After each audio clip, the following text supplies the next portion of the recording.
तो ये लैब 1 है। लैब 1 के अंदर जो पहला पार्ट है ना हमारा, वो तो ये ए है, लेकिन हम बी पार्ट के लिए कर रहे हैं। मतलब जो सोल्यूशन हुआ है ना इस पीडीएफ में, वो बी पार्ट के लिए पहले हुआ है। तो इस बी पार्ट को देखते हैं सबसे पहले। तो ये शेबीशेव इनइक्वालिटी है। ये फॉर्मूला ये सबको याद करना है। ये शेबीशेव इनइक्वालिटी का अपर बाउंड का फॉर्मूला है। इसके दो होते हैं, एक लोअर बाउंड होता है और एक अपर बाउंड होता है।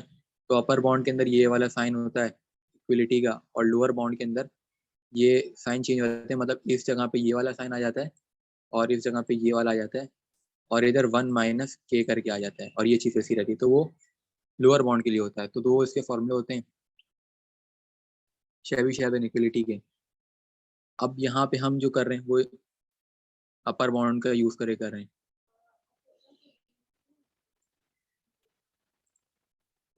तो ये फॉर्मूला सबने याद कर लिया। उसके बाद यहाँ पे हमने करना ये है कि सवाल में देखो, सवाल में हमें म्यू की वैल्यू 1 दी गई है,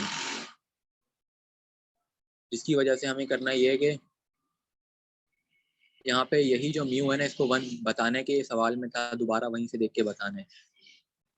और दूसरी चीज हमने ये करनी है कि जो सिग्मा हो गया, ये वैल्यू जो है सिग्मा की, ये हमने खुद से याद रखनी है कि सिग्मा की वैल्यू यहाँ पे ये है। ये सवाल में गिवन हो या ना हो, लेकिन ये पता होना चाहिए यहाँ पे ये वैल्यू है।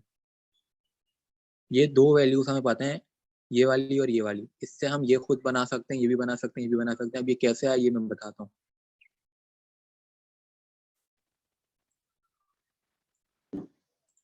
जो के होता है ना, ये के, इसका फॉर्मूला होता है जेड। ये के बेसिकली जेड ही है, जो जेड हम कर देते हैं नॉर्मल डिस्ट्रीब्यूशन में, जिसको हम कहते हैं x minus mu over sigma. तो ये के जो है जेड है, वही वाला। तो अब यहाँ पे जो एक्स माइनस म्यू होता है, ये एरर होता है, एरर। तो हम इसको कह देंगे एरर को ई से लिख देंगे, कैपिटल ई से। और जो म्यू की वैल्यू है, तो सिग्मा की वैल्यू जो है वो तो हमने लेट करी हुई, जो कि 1/√n है। तो समझ लो, अगर हम इसको यूं लिखेंगे तो बेहतर ही कि हम ऊपर n को ऊपर ही ले आए। n को हम ऊपर ही ले, अंडर रूट वाले n को। सही है, हम ऊपर ले आए, लेकिन नीचे कुछ भी नहीं है यहाँ पे। तो नीचे इसका मतलब 1 है। 1 क्या हमारा म्यू है, जो कि हमने लेट करा था यहाँ पे। तो हम यहाँ पे म्यू लिख देंगे। सही है, अब हमने यहाँ पे म्यू लिख दिया। अब म्यू 1 है तो 1 का स्क्वायर 1 ही होता है, तो हम इसका स्क्वायर कर देंगे। सिर्फ एक रिप्रेजेंटेशन है। तो यहाँ पे कोई भी अगर देखेगा तो ये जो स्क्वायर है, मतलब के में स्क्वायर नहीं करेंगे, के में नहीं करेंगे। के स्क्वायर जब होगा तो म्यू स्क्वायर होगा। तो ये हमारा के आ गया। ये वही चीज है, बस फॉर्म डिफरेंट है। इनको तो हमारा के आ रेसिप्रोकल भी गया। करा है हमने। हाँ, उसको ऊपर भेज दिया ना अंडर रूट n को, जो यहाँ पे था। तो बेसिकली ये ड्राइव इस हाँ तरीके से हुआ, जो मैंने बताया। तो ये मैंने रट्टा नहीं लगाया था, मैंने ड्राइव करा था ये। उसके बाद स्क्वायर की जहाँ तक बात आती, तो स्क्वायर करोगे तो इधर से रूट हट जाएगा, सिंगल n हो जाएगा, और ए का सही। स्क्वायर और म्यू का स्क्वायर। फिर रेसिप्रोकल में इसको उल्टा हाँ कर जी। दोगे, इसी चीज को। तो ये रट्टे की चीज ही नहीं सही थी यहाँ पे। सिर्फ रट्टा किस चीज का, सिग्मा का है। सिग्मा क्या 1/√n, सही। और म्यू की वैल्यू 1 है, ये गिवन है। तो अब ये सब हमने ड्राइव कर लिया। अब हमने क्या करना, ये जो हमारा फॉर्मूला था ना, यहाँ के की वैल्यू हम निकाल चुके हैं, के स्क्वायर की निकाल चुके हैं, और सिग्मा की 1/√n है। ये सारी वैल्यूज हमने सब्सटीट्यूट कर दी इसी फॉर्मूले में। हमने सब्सटीट्यूट कर रही तो ये सब आ गया। अब यहाँ पे म्यू से म्यू कैंसिल हो रहा है, और वैसे भी अगर म्यू की वैल्यू 1 है तो यहाँ 1 लिख दो, बात कुछ भी नहीं है। और root under root n cancel हो रहा है, यहाँ पे एट द एंड ई बचेगा खाली। और यहाँ पे जो है म्यू की जगह 1 लिख दिया हमने। तो आगे चल के ना हमने लिमिट अप्लाई करनी होती है, वो भी इन्फिनिटी। तो अगले पेज पे लिखा है applying limit on both side. तो लिमिट अप्लाई करने से होता है कि ये जो लिमिट इन्फिनिटी जब रेसिप्रोकल में आ जाता है ना, 1/इन्फिनिटी होता है, तो वो 0 हो जाता है। अब ये 1/इन्फिनिटी जो है 0 के बराबर है। तो इन्फिनिटी यहाँ पे आ रहा है, एन को हमने इन्फिनिटी कर दिया है, तो ये 0 हो गया। तो एट द एंड जो हमारी इक्वेशन हुई ना, वो यहाँ 0 आ गया बस। तो ये बहुत ही आसान डेरिवेशन थी। उसके बाद हमने लिख दिया कि बी कैन से, जो सवाल में बोला गया था कि ये प्रूफ करना, ये हमने प्रूफ कर दिया। उसके बाद ये कह रहा है according to the law of large number as sample size increase then sample mean approaches to population mean. ये एक स्टेटमेंट है, बस ये हमने लिख देनी। तो हमारा बोला वो वाला पार्ट कंप्लीट हो गया। दूसरा पार्ट सवाल का। अब हम आते हैं पहले पार्ट की तरफ। पहले पार्ट में हमें एक्सपोनेंशियल डिस्ट्रीब्यूशन की बात की गई है और इसका हमें फंक्शन दिया हुआ है। तो हमने करना ये है कि ना, ये अगर हमें गिवन ना भी हो, मेरे हिसाब से तो गिवन होगा भी नहीं क्योंकि हमें खुद आना चाहिए इसका फंक्शन, तो फिर एक्सपोनेंशियल डिस्ट्रीब्यूशन गिवन होगा। तो हमने करना इसको इस तरह है कि एक्सपोनेंशियल डिस्ट्रीब्यूशन का जो CDF होता है ना, वो ये होता है, ये हर एक को याद होना चाहिए। इस CDF की मदद से ना को हमने करा कि इसको उधर भेजा, इसको उधर भेजा, मतलब ये माइनस से प्लस हो गया और ये वाला माइनस का हो गया। फिर लॉग अप्लाई करके ई को एलिमिनेट करा तो ये पावर जो है बेस में आ गई और यहाँ पे ln आ गया। फिर उसके बाद ये u जो है इसको उस साइड भेज दिया डिवाइड में, तो ये रेसिप्रोकल में आ गया, नीचे आ गया और माइनस का साइन भी भेजा। और उसके बाद हमने करा ये कि u की वैल्यू जो थी वो तो 1 थी ना, तो ये गायब हो गया यहाँ से, सिर्फ माइनस साइन रह गया। और ये जो fx है ना, ये बेसिकली इसको हमने u करके लिखा है, ये हमारा रैंडम नंबर है। तो यहाँ पे अगर कोई बंदा u ना लिखना चाहिए, वैसे लिखना भी नहीं चाहिए u, यहाँ पे रैंडम लिख देना चाहिए कि रैंडम नंबर है हमारा, RAN करके लिख देना चाहिए कि ये रैंडम नंबर है। अब ये जो हमारा एक फॉर्मूला बना है ना, इसके अंदर हम ये रैंडम नंबर की जगह वैल्यूज डालेंगे, कैलकुलेटर में पूरी फॉर्म आ जाती है, तो हमें रैंडम नंबर मिलते जाएंगे। अब अगले पेज पे जो रैंडम नंबर है, पहला रैंडम नंबर, ये रैंडम नंबर इटसेल्फ नहीं है, ये रैंडम नंबर आया यहाँ से। अब दूसरी बात मैं ये कहूँगा कि जब हम इस फॉर्मूले में रैंडम नंबर डालेंगे ना, तो हमारे रैंडम नंबर अलग आएंगे, मतलब इस तरीके वाले नहीं आएंगे, क्योंकि ये काम गलत हुआ सुनो हुआ है, आदर्श, मतलब। हाँ आदर्श कह रहे बोलो। हैं इस फॉर्मूले से अगर हम रैंडम जनरेट कर रहे हैं ना तो काफी रैंडम नंबर माइनस में भी आ रहे हैं, तो क्या करेंगे उसका? मैंने इसका करा ना, तो इस फॉर्मूले के साथ तो काफी मतलब रैंडम नंबर माइनस में भी आ रहे थे, फिर नहीं, क्या माइनस में माइनस नहीं में आ लिखें? सकते, प्लस या माइनस का साइन है ना। तो जब 1 माइनस रैंडम नंबर करोगे, रैंडम नंबर तो हमेशा पॉइंट में आता है, तो 1 से कोई भी चीज माइनस में होगी तो पॉइंट में आएगा ना आंसर। उसके बाद जब पॉइंट में लॉग तो आ लगाना, रहा है मगर माइनस में आ रहा है। मैंने माइनस में नहीं करा है, आएगा ना, तुम करके बाहर देखो एक बार। बाहर भी माइनस का साइन है ना एक। चलो मैं करके बता दूँ, आगे बढ़ जाओ। तो यहाँ पे जो हमारे नंबर आ रहे हैं सारे, ये जो नंबर है सही नहीं है, क्योंकि ये ऐसी रैंडम नंबर से बनाए गए, लेकिन इस फॉर्मूले से नहीं बनाए गए। तो इस फॉर्मूले से जब हम बनाएंगे ना, तो हमारे अलग आएंगे, जो कि 2 भी आ सकता है, 3 भी आ सकता है, मतलब बड़ा भी आ सकता है। तो जो भी आएगा हम लिखते जाएंगे, 1 वाले में 1 लिखेंगे, 2 वाले में 2, 3 वाले में 3, इस तरह 30 तक हम कर देंगे जितना हमें बोला जाएगा पेपर में। फिर यहाँ से हम मीन निकाल लेंगे इन्हीं नंबर्स का, पहले का तो वैसे ही रहेगा। और ये जो है एक्स बार माइनस म्यू, म्यू की वैल्यू हमारी 1 थी, तो हम अपने मीन को 1 से माइनस कराएंगे, तो फिर यहाँ पे हमारी सारी वैल्यूज आएंगी, क्या कहते हैं, नेगेटिव में नहीं आएंगी, क्योंकि यहाँ ना मॉड्यूलस लगा हुआ है साइड में, तो मॉड्यूलस से कोई भी आंसर पॉजिटिव हो जाता है। तो यहाँ पे जो भी है मिस्टेक हुई हुई है, माइनस साइन नहीं है यहाँ पे जो लगे हुए हैं। तो इस तरह 30 तक हमने बनाने के बाद सिर्फ ग्राफ बनाने को हमें बोला गया था, ये ग्राफ बने हुए हैं। तो ग्राफ में यहाँ पे नंबरिंग है, जैसे 1 है, ये 2 है, इस तरह करके 30 तक लास्ट नंबर हमारा 30 है। तो ये 30 तक नंबर है और यहाँ पे प्रोबेबिलिटी है, जैसे 0.25 है यहाँ पे, और यहाँ 50 और फिर एंड में 1 है लास्ट वाली। इस तरह प्रोबेबिलिटी ना 4 हिस्सों में डिवाइड है और हर नंबर पे डिफरेंट आ रही है हमारी। तो हमने इसको यूं बना दिया, रफली बनाया, कोई ऐसा फेयर काम नहीं है। फिर इसी तरह दोबारा हमने एक और बनाया। तो मैं सवाल की तरफ आता हूँ, सवाल में पता चलेगा कि हमें ग्राफ किस चीज़ का बनाना है।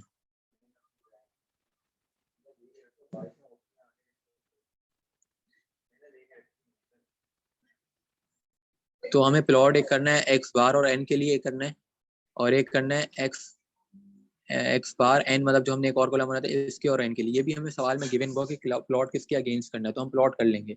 लेकिन हमें ये बात याद रखनी कि एन जो है ना वो एक्स एक्सिस पर आएगा, और जो दूसरी चीज़ है ना हमारी, वो वाई पर आएगी। तो ये लैब 1 हमारी कंप्लीट हो गई है। अब लैब 2 के ऊपर आ जाते हैं।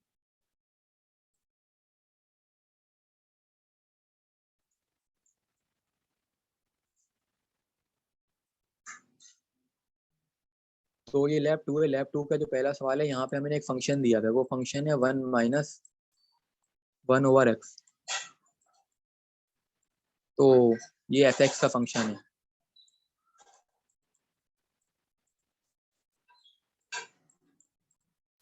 तो हमारा पहला काम ये होगा कि ना इसको एफ वाई में कन्वर्ट कर दें, वेरिएबल चेंज कर दें। उसका रीज़न ये कि ये जो सवाल है ना, ये एक तरीके से प्रूफ का सवाल है कि ये जो आखिरी में जी एन वाई करके दिया हुआ है ना, ये बेसिकली आंसर है हमारा। और हमें बोला गया शो दैट, हमें शो करना है कि हमारा आंसर ये आएगा। तो हमें आंसर गिवन है डायरेक्टली और हमने इस पे काम करना है। अब ये जो टॉपिक है लिमिटिंग डिस्ट्रीब्यूशन का, लिमिटिंग डिस्ट्रीब्यूशन का कॉन्सेप्ट ये होता है कि मिनिमम का अलग फॉर्मूला होता है, मैक्सिमम का अलग होता है। ये मिनिमम है तो मिनिमम से हम करेंगे। तो मिनिमम का फॉर्मूला होता है, अच्छा हम जी एन वाई करके लिखते हैं।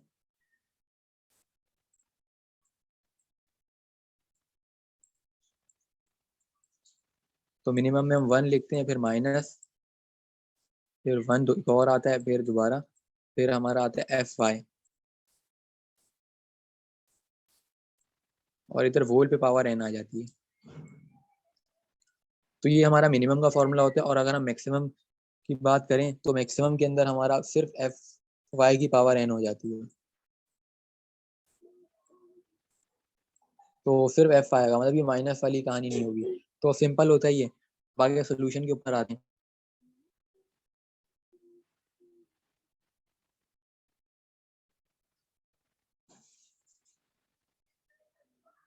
तो यहाँ पर हमने करा ये कि जो मैंने फॉर्मूला बताया था मिनिमम का, ये वो फॉर्मूला लिखा हुआ है। इस फॉर्मूले में हमने जो मैंने बात बोली थी कि हमने स्टार्ट में वाई में कन्वर्ट कर देना है, तो वाई में कन्वर्ट करने के बाद जो है एक्स की जगह हमने वाई लिखा है। तो यही चीज ने इसके अंदर पुट करी है फॉर्मूले में। और सिंपल प्लस माइनस जो हो रहा था वो करने के बाद हमें वही चीज आ जाएगी जो सवाल में हमें बोला गया था कि लानी है। तो इसका पहला पार्ट इतना सिंपल था, हो गया। उसके बाद हम आते हैं लिमिटिंग डिस्ट्रीब्यूशन पे। लिमिटिंग डिस्ट्रीब्यूशन का मतलब ये होता है कि ये जी एन वाई जो हमारा आ गया ना, मिनिमम या मैक्सिमम का फॉर्मूला लगाने के बाद जो चीज आती है उसको हम जी एन वाई कहते हैं। तो इस पे जब हम लिमिटिंग डिस्ट्रीब्यूशन हमें मालूम करनी होती है तो हम एन को इन्फिनिटी तक ले जाते हैं। तो सिंपल यहाँ पे कुछ हुआ नहीं, सिर्फ एन को जब इन्फिनिटी लेके गए तो समथिंग अपॉन इन्फिनिटी जीरो होता है, 1/इन्फिनिटी जीरो होता है।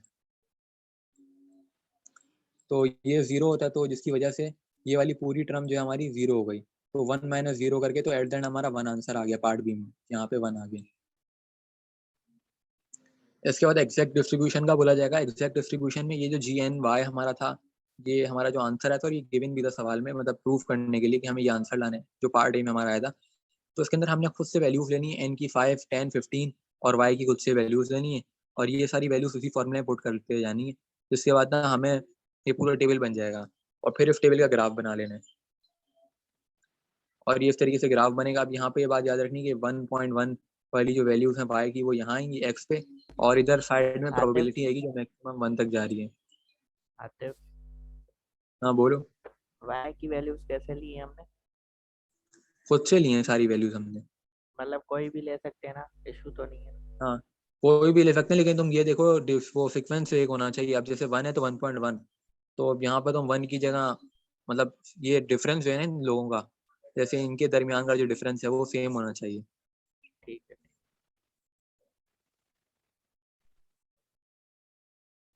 तो हमारी लैब 2 भी हो गई। लैब 3 के ऊपर आ जाते हैं अब। तो लैब 3 के अंदर ये जो हमें फंक्शन गिवन है ना एक्स में, इसको वाई में कन्वर्ट कर लेना है। तो हर सवाल में इसी तरह हो रहा है कि फंक्शन एक्स में गिवन है और हमें सॉल्व करना है, तो वाई में हम कन्वर्ट कर लेंगे। सिंपल एक्स की जगह वाई लिख देंगे। अब यहाँ पे लार्जेस्ट ऑर्डर ऑफ स्टैटिस्टिक्स का लिखा हुआ है, तो मैंने स्टार्ट में बताया था कि लार्जेस्ट में हमेशा सिर्फ पावर एन आ जाती है, मतलब वो माइनस वाली कहानी नहीं होती इधर। तो हमने क्या करा, ये जो वाई वाली ये जो वैल्यू थी ये डायरेक्ट इसके अंदर डाली, और जब एन और ये मतलब पावर लगा तो उससे मल्टीप्लाई हुआ है, तो एन के साथ माइनस आ गया। सिंपल यहाँ पे कहानी खत्म है इसकी, पार्ट ए की। उसके बाद पार्ट सी को देखो, तो पार्ट सी के अंदर तुम्हें ये जेड की वैल्यू दी हुई है इस तरह करके। तो जो हमने पिछले सेमेस्टर में सीडीएफ टेक्निक पढ़ी थी, ये वही टेक्निक है। और जेड एन की वैल्यू डाली है, जिसके बाद हमने इसके अंदर एक चीज होती है समझने की कि ना हमें वाई एन को सेपरेट करना है। यहाँ पे वाई एन है तो सेपरेट करना है इसको। और वाई एन ये रहा, ये असल में वाई एन ये लीजिए, वाई एन लिखा हुआ है। तो हमेशा हमें ये बात याद रखनी है कि जैसे जेड एन दिया हुआ होगा तो हमें वाई एन सेपरेट करना होगा सीडीएफ टेक्निक में। जैसे जेड एन की जगह उसकी वैल्यू डाली और उस दूसरी वाली चीजों को उधर भेज दिया, ये अकेला कर देना इसको। और फिर ये जो चीज बनी ना, ये हमारा जी एन वाई हो। फिर हमने करना ये है कि ये जो हमारा वाई था ना इधर फंक्शन में, इसके अंदर ये वाली चीज डालनी है। जैसे ये हमारा एट द एंड आंसर आया था, तो हमने y की जगह पुराने वाली फंक्शन में ये डाला। फिर इसको सिंप्लीफाई करा। सिंप्लीफाई ऐसे करा कि ये माइनस साइन मल्टीप्लाई हुआ, बाहर था तो y भी माइनस का हो गया और ये भी माइनस का हो गया, दोनों तरफ माइनस आ गया। फिर हमने इनको ब्रेक कर लिया, ये अलग हो गया एक ही, और ये वाला एक ही अलग हो गया। अब उसके बाद हमने करा ये माइनस का है ना, तो हम इसको प्लस में करने के लिए नीचे ले आएंगे।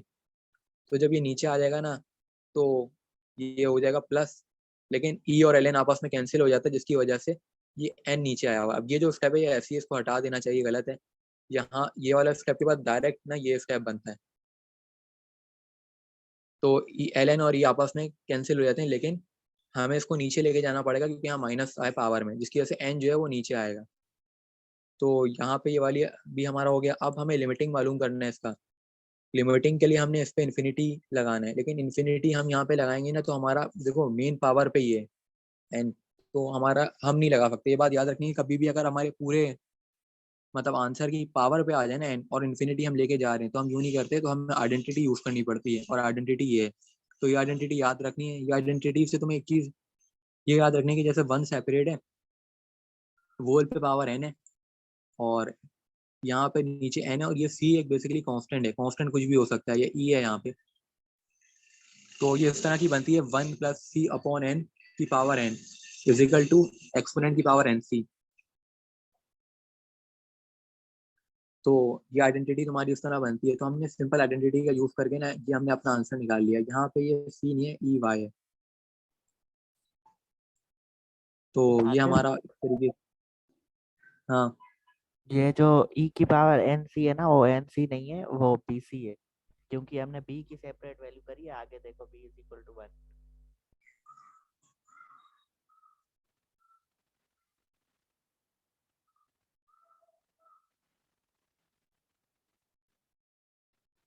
सही।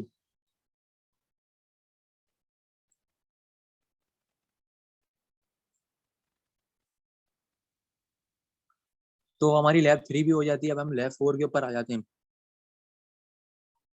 लैब 4 में हमें फंक्शन दिया हुआ है, ये वाला, ये फंक्शन दिया हुआ है।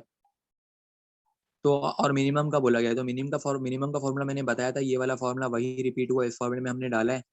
और मैंने बात बोली थी कि यहाँ एक्स को हम वाई करेंगे, तो वाई देखो यहाँ पे डायरेक्टली हुआ है। तो सिंप्लीफाई करने के बाद हमें ये चीज़ मिल जाती है। ये चीज़ मिलने के बाद ना अब ये जो फॉर्म बनी है, ये बेसिकली एक रिप्रेजेंटेशन है। रिप्रेजेंटेशन इस तरह हुई है कि देखो y जब लेस देन 1 होगा तो 0 होगा, और ग्रेटर देन इन्फिनिटी होगा तो 1 होगा। अब ये बेसिकली कैपिटल सीडीएफ को रिप्रेजेंट करता है। और सीडीएफ के बारे में हमें पता है कि सीडीएफ जो होता है वो नेगेटिव नहीं होता, वो पॉजिटिव होता है। तो 1 से छोटा होगा तो वो 0 ही होगा, मतलब माइनस में नहीं जाएगा। और अगर इन्फिनिटी से ऊपर जाएगा तो सीडीएफ एट मोस्ट 1 पे जाता है, उससे आगे नहीं जाता। बाकी जो हमारा आया था फंक्शन, ये मिडिल वाली वैल्यू में ही आता है। अब हम लिमिटिंग, जब भी हमें बोला जाए ना लिमिटिंग डिस्ट्रीब्यूशन निकालो, तो लिमिटिंग का मतलब होता है कि एन को इन्फिनिटी तक लेके जाना। तो यहाँ पर मैंने ये करा है कि इन्फिनिटी पे लेके गया हूँ, और यहाँ पे देखो वोल पे पावर एन नहीं है, जिसकी वजह से हमें कोई आइडेंटिटी का यूज करना नहीं पड़ा। यहाँ पे सिंपल ये टर्म 0 के एट द एंड हमारा 1 आ गया, और फिर दोबारा हमने ये रिप्रेजेंटेशन करके दिखा दी। अब पार्ट बी में इसी चीज को हमें बोला गया था मैक्सिमम से करो, तो मैक्सिमम का फॉर्मूला जो था मैंने बताया था कि सिंपल पावर एन आ जाती है। तो उसको सॉल्व हमने करा।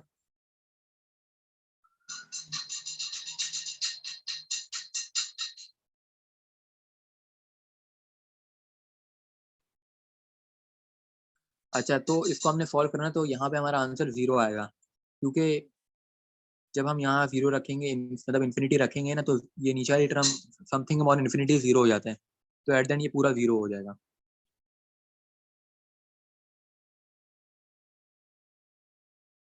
अच्छा, ये क्वेश्चन यहाँ पे लिखा हुआ है 4 का, प्रैक्टिकल 4 का ये क्वेश्चन है। हमने पार्ट बी तक कर ली। जैसे मैं क्वेश्चन के ऊपर दोबारा आता हूँ, तो ये पार्ट ए मिनिमम के लिए था, फिर मैक्सिमम के लिए करा। अब हमें जेड एन करके दिया हुआ है। तो मैंने बात बोली थी कि जेड एन को हम हमेशा सीडीएफ टेक्निक से ही करेंगे। तो सीडीएफ टेक्निक जो होती है ना हमारी, इस तरह होती है। हम पी लिखते हैं प्रोबेबिलिटी को रिप्रेजेंट करने के लिए, फिर जेड एन लिखते हैं,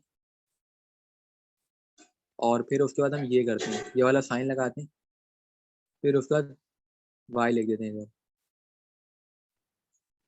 अब हम जेड एन की वैल्यू यहाँ पे रखेंगे।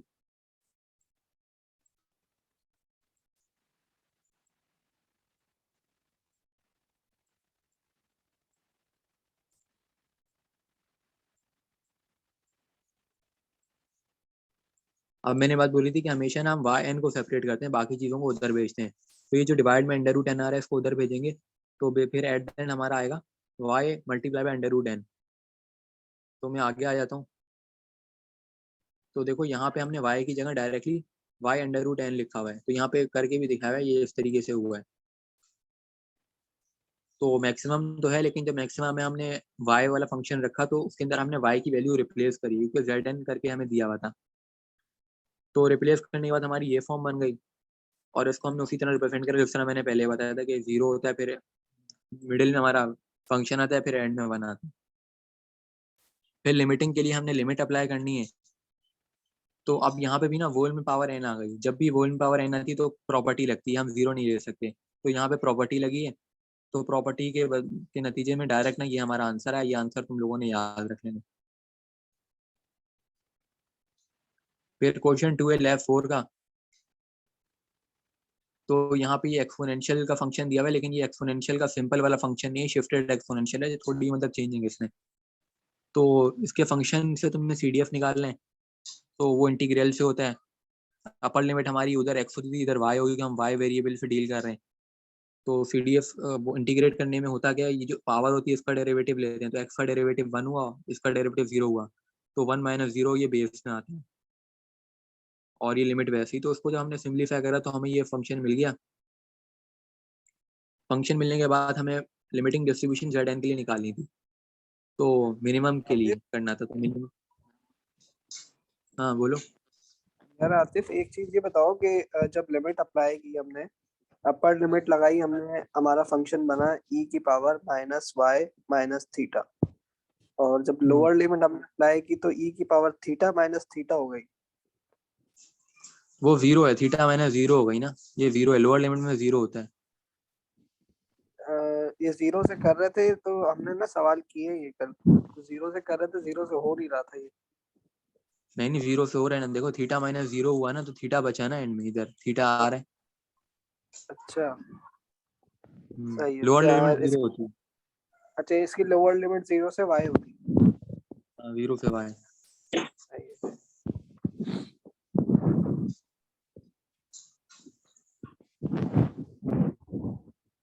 तो अभी हम मैक्सिमम के लिए करे थे, तो मिनिमम के लिए करे थे, तो मिनिमम का फॉर्मूला ये रहा। तो ये जो हमारा फंक्शन आया था ये वही वाला फंक्शन है जो हमारा, ये जो हमें गिवन था स्टार्ट में ना फंक्शन, ये वही फंक्शन है। तो इधर इस फंक्शन में हुआ ये कि मल्टीप्लाई हुआ माइनस साइन, और ये दोनों के साथ चला गया, मतलब अलग हो गया, एक ई के साथ वाई आ गया और एक के साथ थीटा आ गया। ये यहाँ पे थीटा था, 0 नहीं। तो फिर उसके बाद हुआ ये कि वोल पे पावर एन थी, तो पावर हमने वोल से हटा के अंदर लिख दी है।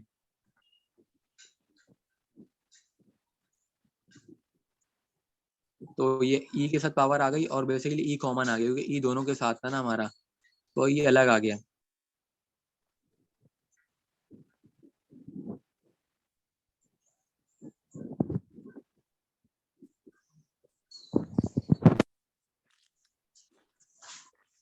उसके बाद ये 1 से 1 कैंसिल हुआ, जिसके बाद जो मतलब बाहर का माइनस साइन था मल्टीप्लाई हुआ, तो हमारी ये फॉर्म बन गई।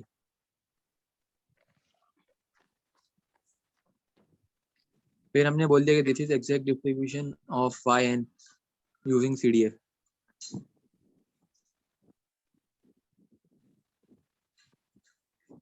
फिर जो हमें वाई एन की वैल्यू, वो जेड एन की वैल्यू गिवन थी, ये गिवन थी सवाल में।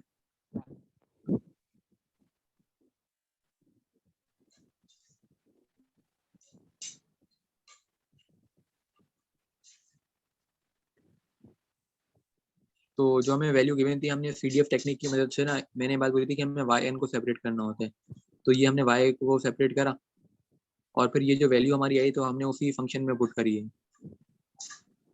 इसके बाद हमारी इस तरह की फॉर्म बनी, फिर एट द एंड हमने रिप्रेजेंटेशन करी जिस तरह होती है कि 0 और फिर ये वाली। फिर हमने प्रूफ कर दिया कि एक्सपोनेंशियल डिस्ट्रीब्यूशन का जो मीन होता है वो 1 होता है। लिमिटिंग डिस्ट्रीब्यूशन में एक्सपोनेंशियल का मीन 1 हो जाता है। फिर क्वेश्चन 3 के ऊपर आते हैं। क्वेश्चन 3 जो है ये CDF टेक्निक यूज हुई है, तो यहाँ पे तुम्हें फंक्शन दिया हुआ था। आतिफ, अब हाँ बोलो। वो ऊपर 1 कैसे प्रूव हुआ वो थोड़ा समझा दो। 1 तो कहीं पे है ही नहीं। हाँ, कहाँ पर?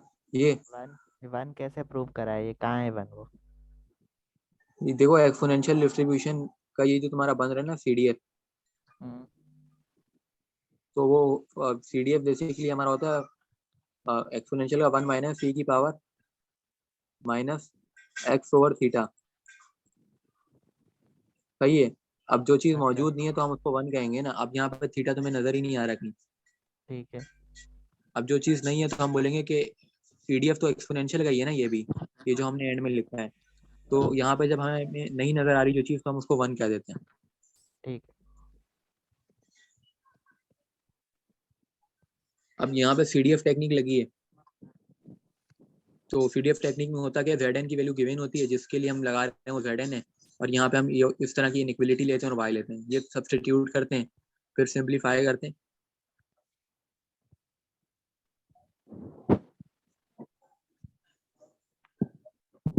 फिर यहाँ तक तो सिंप्लीफिकेशन हुई है, फिर यहाँ पे हमने अगले स्टेप पे 1 माइनस करके करा है, जिसकी वजह से ना अंदर का इनइक्वलिटी का साइन चेंज हो गया।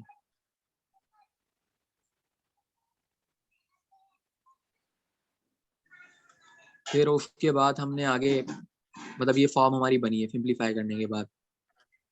फिर लिमिट अप्लाई करते वक्त हमने क्या करा है कि इसी पे लिमिटिंग लगानी थी। तो लिमिटिंग में मसला ये आ रहा है कि होल पे पावर है, तो आइडेंटिटी यूज करते हुए हमने डायरेक्ट ये वाली फॉर्म बना दी। आतिफ ई की पावर y नहीं आएगा, z कैसे आ गया?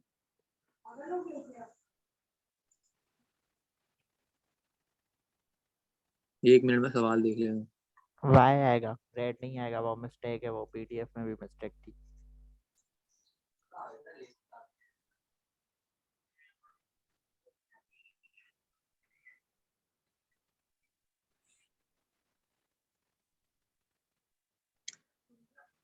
देखो z इसलिए आ रहा है क्योंकि ना हमने ये जो हम निकाल लेना पूरा फंक्शन, यहाँ z हम वेरिएबल यूज कर रहे हैं जी, z के लिए हम काम कर रहे हैं ना। सही है। वैसे तो y था ना स्टार्ट में, लेकिन हमने जब Zn की वैल्यू पुट कर दी तो डिस्ट्रीब्यूशन जो भी आएगी ना हमारी वो Zn को फॉलो कर रही है, क्योंकि हमने Zn की तो वैल्यू फिर जो गिवन थी ये वाली। ये जो है ना, ये जो इसके बाद जो लिखा है थोड़ा नीचे करो, ये जो लिखा है जी जेड एन के बाद से ना सारी वाई की वैल्यू जेड में कन्वर्ट हो जाएगी। यहाँ पे वाई आएगा आतिफ, क्योंकि ये हम इसको हमने वो सीडीएफ टेक्निक यूज करी है ना, उसके लिए हमने वाई बनाया है इसको। और जहाँ पे हमने 1 माइनस ई की पावर जेड लिखा है ना, वहाँ पे वो यूज हो रही है, प्रॉपर्टी यूज हो रही है लिमिटिंग की, क्योंकि वो कंडीशन बन रही है जो पहले हमने यूज करी थी ऊपर, तो इसलिए ये वाई की पावर आ अच्छा, जाएगी। यहाँ y आएगा। हाँ, यहाँ पे वो ना प्रॉपर्टी यूज हुई है। ठीक है। अबे आतिफ एक मिनट बात सुनो, हम्म। ऊपर करो थोड़ा, ऊपर और थोड़ा, हाँ ये जहाँ से ये जी एन का फंक्शन आ रहा है ना, जी एन ऑफ आई, नीचे नीचे नीचे 3 पार्ट की तरफ ही करो ना। ये हाँ वैसे जहाँ पर वो वाई की मिस्टेक आ रही थी जो, हाँ ये वाला, उसके बाद जब हमने इसको कन्वर्ट किया जेड वाली फॉर्म में, तो सारी वाई की वैल्यू जेड में कन्वर्ट हो जाती है। नीचे करो, नीचे नीचे और नीचे, हाँ वो देखो हमने जेड के फंक्शन से किया है ना ये, तभी ये जो हाँ सारी z। वाई की वैल्यू है ये जेड जेड अपॉन एन हो जाएंगी, तो ये सारा जेड अपॉन एन ऐसे चलता रहेगा, नीचे भी जेड अपॉन एन आ जाएगा। हम्म। सही।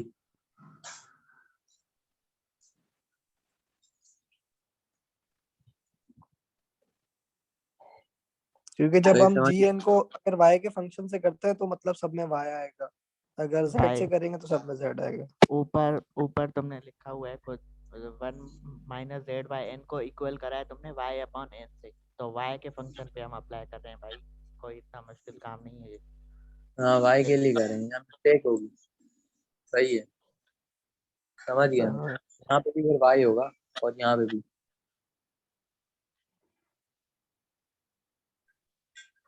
चलो आगे आ जाते हैं, अब प्रैक्टिकल नंबर 5 है। प्रैक्टिकल नंबर 5 के ना ये बहुत आसान सवाल है। जैसे यहाँ गामा जो है ना, गामा डिस्ट्रीब्यूशन, इसके दो पैरामीटर होते हैं, एक ए और बी होता है। तो गामा का जो मीन होता है वो अल्फा और बीटा का प्रोडक्ट होता है, और जो वेरिएंस होता है वो होता है अल्फा मल्टीप्लाई बीटा का स्क्वायर। मतलब अल्फा और बीटा में से बीटा का स्क्वायर वो वेरिएंस हो जाता है।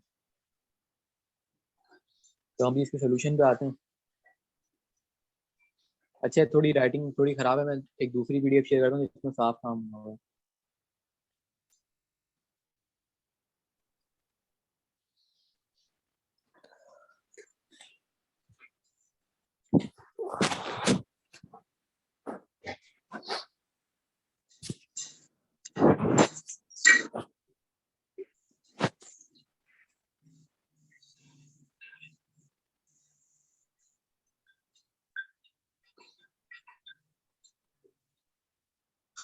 तो ये देखो, यहाँ से हम ये सवाल में हमें गिवन था अल्फा की वैल्यू बीटा की वैल्यू, तो हमने मीन निकाल लिया, वीकनेस निकाल लिया। ये शेबिशेव का फॉर्मूला है जो हमने शुरू में करा था, ये याद रखना है। और ये जो ई और ये सब उसी तरीके से ड्राइव हो जिस तरह हमारा लैब 1 में हुआ था। तो हमने वैल्यू सब्स्टिट्यूट करी है और लिमिट अप्लाई करी, एंड में 0 आ गया, मतलब क्योंकि समथिंग अपॉन इन्फिनिटी 0 होता है। तो ये पहला पार्ट तो बिल्कुल सिंपल है। अब हम दूसरे पार्ट की तरफ आते हैं। दूसरे पार्ट में ना तुम्हें नॉर्मल डिस्ट्रीब्यूशन का मीन ये दिया हुआ है, वेरिएंस ये दिया हुआ है। तो शेबिशेव इनइक्वालिटी यूज करते हुए तुमने सब्स्टिट्यूट करना है। अब ये जो चीज़ें ड्राइव हो रही हैं, ड्राइव करने का तरीका मैंने अ, मतलब शुरू में बताया था। तो अब जो लेट है वो वीडियो देख सकते हैं जो अपलोड हो जाएगी, क्योंकि इसमें फिर पूरा कंप्लीट नहीं करा पाऊंगा अगर मैं वो दोबारा बताऊंगा। तो ये उसी तरह से हुआ है हमारा। और उसके बाद हमने यहाँ पे अप्लाइंग लिमिट करी है। लिमिट अप्लाई करने के बाद यहाँ पे 0 हो गया, क्योंकि समथिंग अपॉन इन्फिनिटी 0 होते हैं। उसके बाद हम क्वेश्चन 3 देखते हैं। तो क्वेश्चन 3 में भी हमें मीन वेरिएंस गिवन आतिफ, है। हाँ हमारी पीडीएफ में दूसरे तरीके से हुआ है, ऐसे नहीं है। हाँ, तो ये तरीका ठीक है ना, वो वाला तरीका मुझे समझ नहीं आ रहा। अच्छा, ये स्टैट्स वालों का काम है।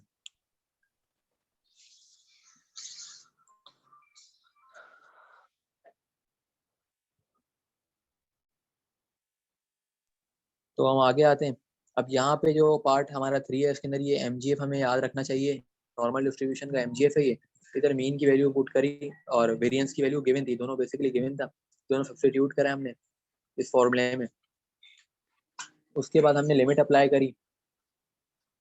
लिमिट अप्लाई करने के बाद हमारी ये एंड में चीज बचती है। तो ये कोई भी खुद सॉल्व करेगा ना तो यही आंसर आएंगे इसके, मतलब ये डिफिकल्ट नहीं है। और फिर ये आगे वर्डिंग लिखी हुई है, ये वर्डिंग सिंपल हमें याद करनी पड़ेगी, समझनी पड़ेगी।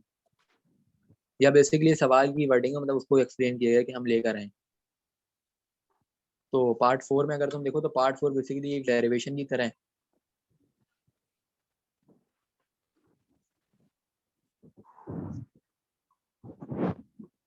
तो मैं सवाल पे, अच्छा सवाल जो है उधर ऊपर लिखा हुआ है, सवाल पे आते हैं।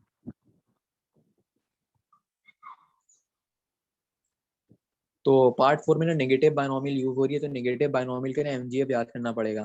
तो यहाँ पे गिवन है, वैसे हिंट के तौर पे एमजीएफ भी गिवन है नेगेटिव बायनोमियल का, और तुम्हें पैरामीटर भी गिवन है एन और आर। तो यहाँ पे तो हिंट दी, लेकिन पेपर में मुझे नहीं लगता कि हिंट मिलेगी हमें, तो हमें ये याद करना ही पड़ेगा।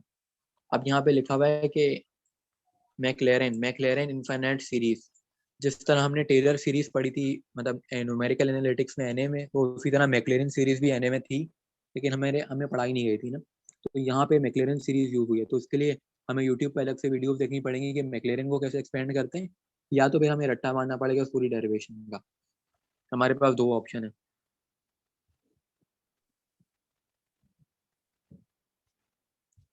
तो ये जब हम एमजीएफ करते हैं ना, एमजीएफ स्टार्टिंग पॉइंट होता है कि एक्सपेक्टेशन लगाते हैं ई की पावर में जो हम वाई ले रहे हैं, मतलब ये एमजीएफ की स्टार्टिंग का तरीका होता है। उसके बाद हम वैल्यू पुट करते हैं, ये जो हमें दी गई होती है वाई एन की, इसके अंदर ये पुट करी। उसके बाद हमने क्या करा, ये जो एमजीएफ हमें याद है, मतलब ये गिवन हिंट था लेकिन हमें वैसे याद करने। अब इसके अंदर सवाल के अंदर हमें पी की वैल्यू भी गिवन थी और क्यू की वैल्यू भी गिवन थी। तो अगर ये गिवन नहीं भी तो तुम्हें याद रखना है कि P is equal to 1/n और क्यू उसका अपोजिट होता है 1 - 1/n। फिर सिंपल सब्स्टिट्यूट करें हमने ये, अब इधर वोल्ट पावर आर आ रही थी, तो यहाँ से ना अब आगे हमने इसको एक्सपेंड करें।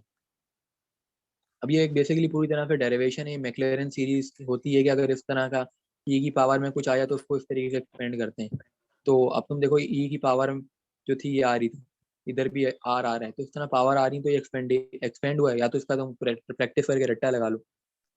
तो ये काफ़ी मतलब समझ, मुझे भी इतनी समझ नहीं है, लेकिन ये है कि प्रैक्टिस करके याद ही करनी पड़ेगी, डेरिवेशन है। तो यहाँ पे हमारी डेरिवेशन खत्म होती है। तो एक तरीके की डेरिवेशन ये याद करनी है। इसके आगे की जो लैब है ये बहुत खतरनाक लैब है, वो तो मुझे भी नहीं आ रही। तो मैं फिर 5 लैब्स तक कर रहा हूँ और मैंने वीडियो में भी यहीं तक करवाई है। यार तो फिर ये सारा मसला ये तो है, 6 7 कैसे किसको आती है, कोई करवा दे अगर किसी को आती है तो। ये किसी को भी नहीं आती ना, तो अगर किसी पे आ गई तो वो ऑब्जेक्ट चेंज करवाने का उसके पास ऑप्शन है, यही कर सकता है कोई भी। और बाकी जो 8 9 है वो भी किसी को नहीं आनी, वो बहुत अजीब अजीब लैब्स हैं। मैंने एफओए का पेपर दिया, उसके अंदर मैंने ऐसी चीजें नहीं देखी कभी। अच्छा, मतलब बस 5 तक ही करके चलना है। 5 तक ही करके जानी चाहिए, इससे ज्यादा हम लोग को नहीं आ रही, किसी को भी नहीं आ रही। 5 तक ही अच्छे से कर लो और दुआ करो कि अच्छा सेट लग जाए किसी में से। अच्छा तो मीटिंग एंड करते हैं, इसकी रिकॉर्डिंग अपलोड हो जाएगी, तुम लेट आए तो तुम देख लोगे फिर। हाँ, बाकी तो मुझे आता था, बस ये मैंने बोला 5 6 6 और 6 और 7 जो है वो थोड़ा अजीब सी लग रही थी। वो समझ ही नहीं आ रही, बहुत कोशिश कर ली। चलो ठीक है।